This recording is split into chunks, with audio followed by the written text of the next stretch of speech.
continuando a nossa matéria, né?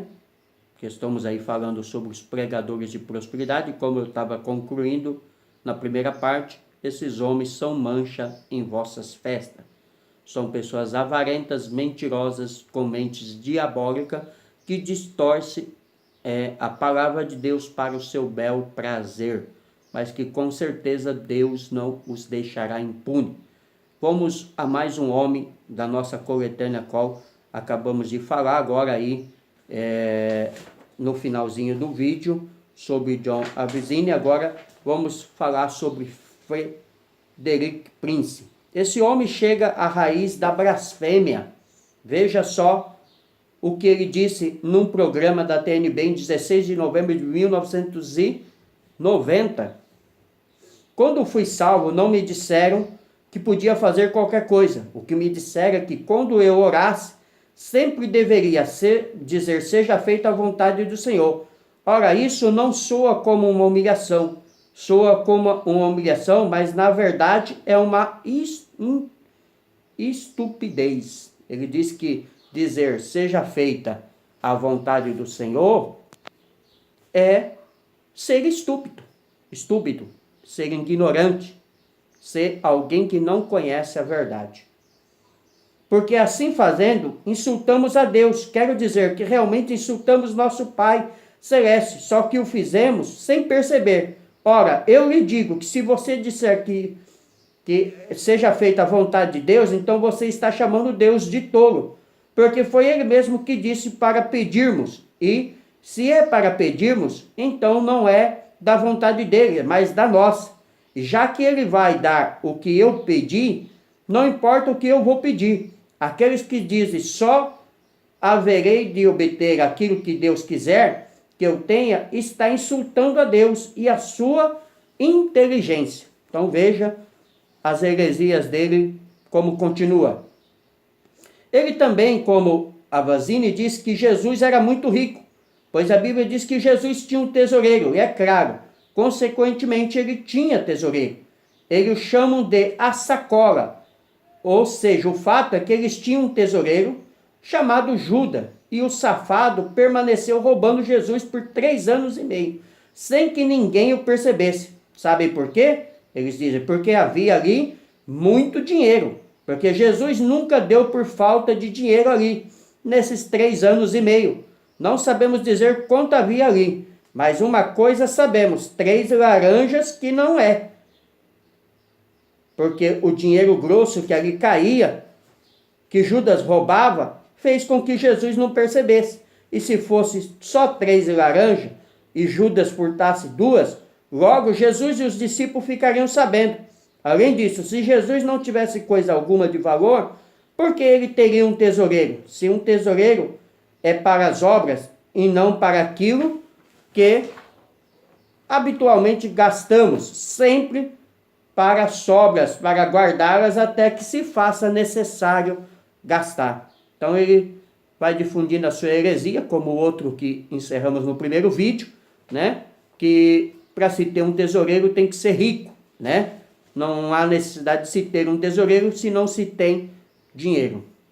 Veja o que ele continua dizendo. Nós precisamos aprender de uma vez por todas que ele devia ter muito mais do que precisava para que fosse possível estabelecer uma poupança. Logo, ele deveria possuir coisa além daquela necessária à sobrevivência do dia a dia. Vocês não acham? O que eu tenho tentado até aqui é esclarecer e fazê-los ver que Jesus não era um homem pobre, mas sim um homem rico. Eu quero mesmo livrá-los dessa doença mesquinha e mostrar que vocês são filhos de Deus e como filhos de Deus, vocês precisam seguir os passos de Jesus. Essa é a razão pela qual eu guio o Rolls Royce. Estou seguindo os passos de Jesus. Olha a heresia e a besteira que esse homem diz. Eu classifico o que ele diz agora como heresia. Veja, vocês pensam que o castigo pelo nosso pecado foi Jesus morrer sobre a cruz? Então veja que as heresias dele vai se aprofundando. Agora ele vai dizer que o castigo não foi Jesus morrer na cruz, mas a punição foi descer ao próprio inferno. e lá cumpria a pena separado de Deus. Satanás e todos os demônios do inferno pensaram ter amarrado e enredado Jesus, quando o arrastaram para as profundezas do inferno, para que pagasse a nossa sentença. Ele não só está nessa heresia, como agem Copley e Paulo Biner. Veja as declarações desse último, visto que foi feito pecado, ou seja, impregnado com o pecado, tornando-se a própria essência do pecado na cruz. Ele foi banido da presença de Deus, como uma coisa repelente. Ele e o pecado foram feitos sinônimos. Não foi suficiente Cristo oferecer a sua vida física sobre a cruz. Seu puro espírito humano precisou também descer ao inferno. Seu espírito deveria não somente descer ao inferno, mas nas profundezas do inferno. O Pai não entregou apenas a agonia e a morte do Calvário, mas a tortura satânica de seu espírito puro, como parte da justa recompensa pelo pecado de toda a raça humana. Então veja a grande heresia, o grande absurdo desse homem, né? Ele dizer que o sacrifício de Jesus na cruz do Calvário não foi suficiente para nos salvar, mas que Jesus teve que pagar no inferno todo o sofrimento e sofrer na mão do diabo. Eu não sei em que Bíblia que ele leu isso, porque a palavra de Deus nos diz que Jesus venceu o diabo, que Jesus venceu a morte, né? Que Jesus triunfou sobre o inferno para nos dar vitória.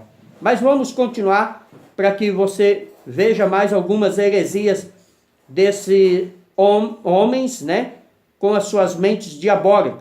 Enquanto foi a essência do pecado, Cristo esteve à mercê de Satanás, naquele lugar de tormento, enquanto se identificou com o pecado. Satanás e as hostes do inferno puderam governá-lo, tal como se fora qualquer outro pecador perdido. Naquele período aparentemente interminável, no mais profundo abismo de morte, Satanás fez com Cristo como bem quis, e todo o inferno esteve em carnaval. Isto é o maior absurdo que o ouvido humano pode ouvir, pois isso é fantasia dessas mentes diabólicas. Não há dúvida disso, né? Porque, como eu já disse, Jesus nos resgatou, foi com sua morte na cruz, e não num possível sofrimento no inferno. Jesus disse em João 19, versículo 30, está consumado, pouco antes de morrer, e não foi preciso ir ao inferno para terminar a obra que começou, como pensam eles. Ainda mais porque a Bíblia diz que foi o sangue de Cristo que nos resgatou. 1 Pedro 1, versículo 19. E não um sofrimento no inferno. Ela também nos diz que pelo sangue de Cristo nós recebemos a redenção e a remissão dos nossos pecados e ofensas. Efésios 1, versículo 7. Ela também nos afirma que Cristo com seu sangue nos lavou dos nossos pecados. Apocalipse 1, versículo 5. Mas em nenhum momento, em um suposto sofrimento no inferno, mas supostas mãos do diabo como eles querem, ou dos demônios, como ensina esses homens. Pois diante de tudo isso, podemos afirmar que a nossa salvação foi garantida na cruz, quando Cristo se fez homem e venceu o pecado e a morte por nós. Há também outra observação a ser feita a essas heresias, quando eles dizem que morrer numa cruz não nos garante a salvação, pois já que 2 ladrões também morreram numa cruz como Jesus. No caso da cruz de Jesus, nos garante sim a salvação, já que Jesus não tinha pecado como aqueles homens, e ainda mais por ser algo já pré-estabelecido por Deus. Diz Paulo que antes mesmo da fundação do mundo, pois se Jesus engana eles quando dizem que até eles podiam salvar o mundo, já morrer numa cruz garante a salvação, como diz os cristãos.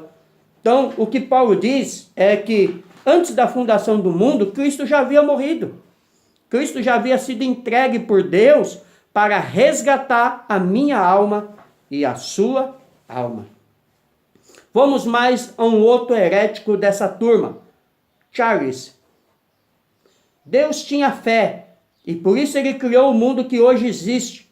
pois ele formou o mundo com suas palavras, ou seja, ele tornou palavras cheias de fé que foram a substância usada por ele para que a terra visse essa existência, pois não pode se criar algo que não existe ainda. Sua fé foi a condição de receptáculos de palavras usadas a fim de fazer com que as tensas trevas da terra se transformassem em luz.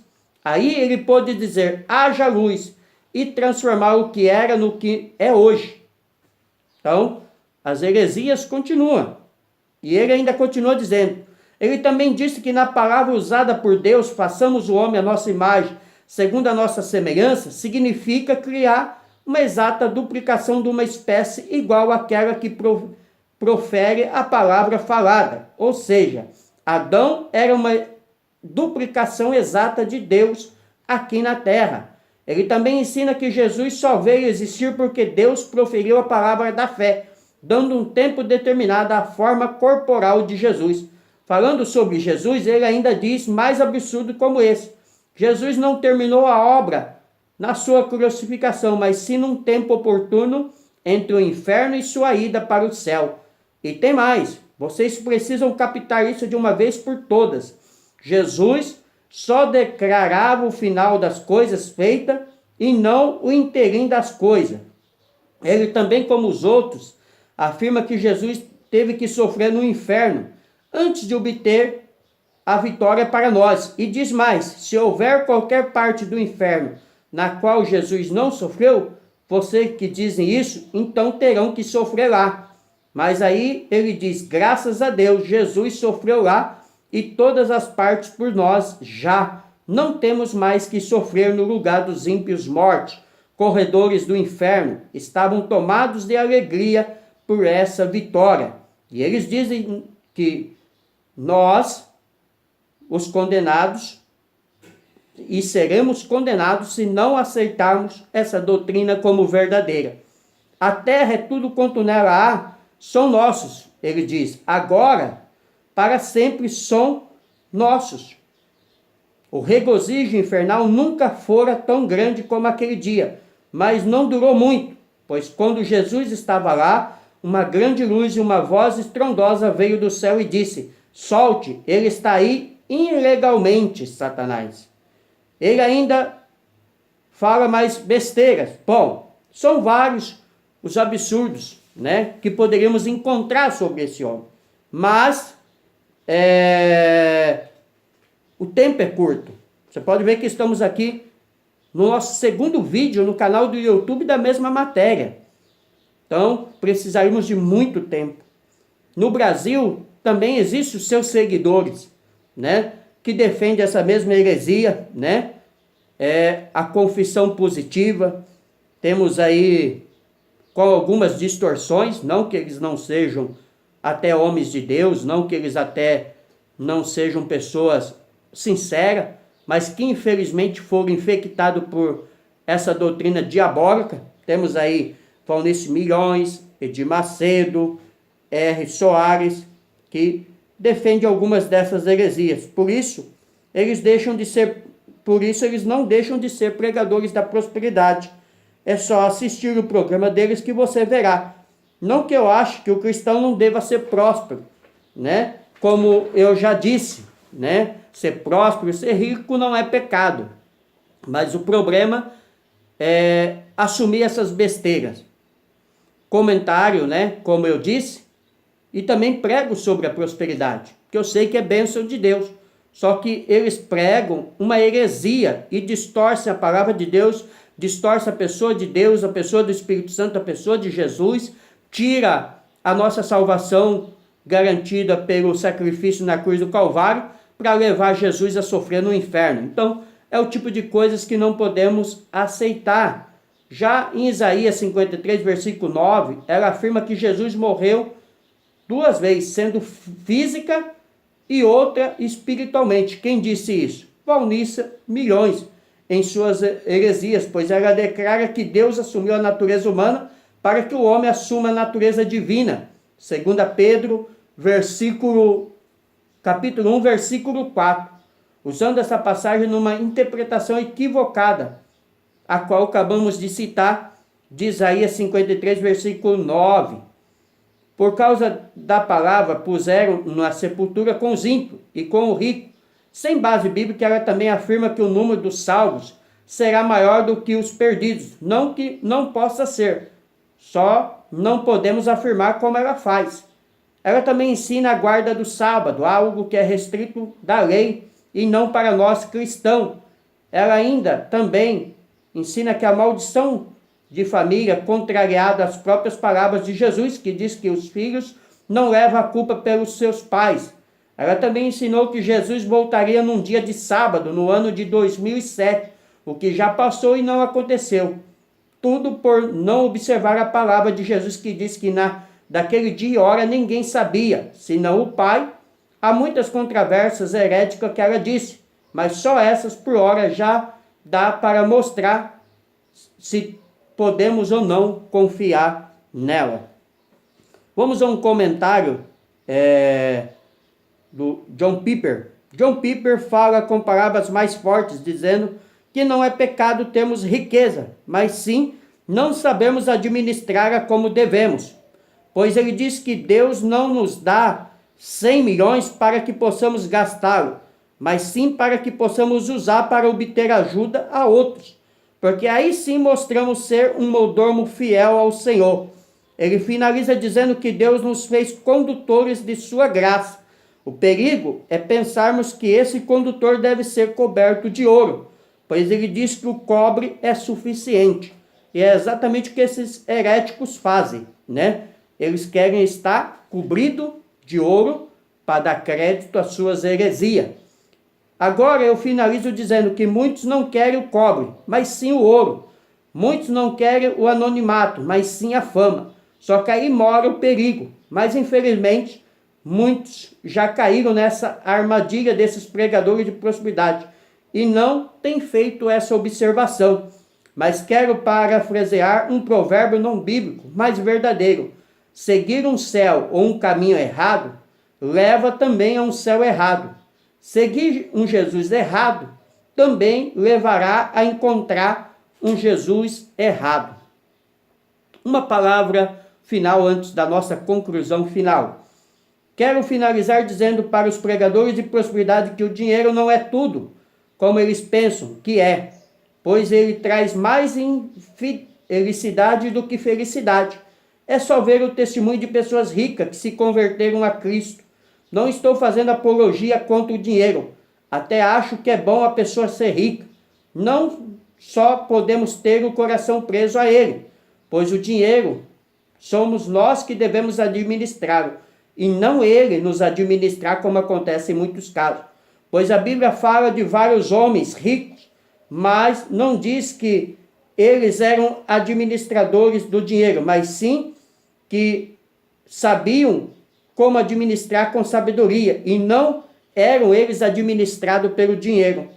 Quero vos afirmar que ser rico, como eu já disse, não é pecado. O pecado está em seu coração, como está o coração de muitos hoje. Talvez seja por isso que a Bíblia nos ensina que os que querem ficar ricos caem em concupiscência da carne e alguns desviam-se da fé.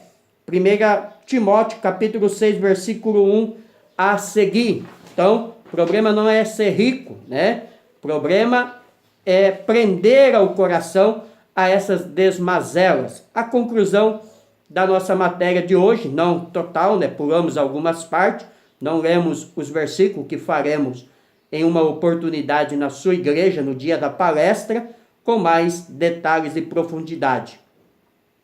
Concluímos mais esse trabalho com muito pesar, pelo que aqui foi discutido, mas tínhamos que defender a nossa fé, pois ela estava sendo atacada por essas pessoas que se dizem ser até mesmo cristãos. E ainda mais, eles estão atacando a própria Trindade com suas heresias. Não podíamos nos calar diante de tudo isso que vimos, pois fomos chamados para batalhar pela fé. Concluímos dizendo que respeitamos todas as opiniões e todas as interpretações bíblicas, desde que ela não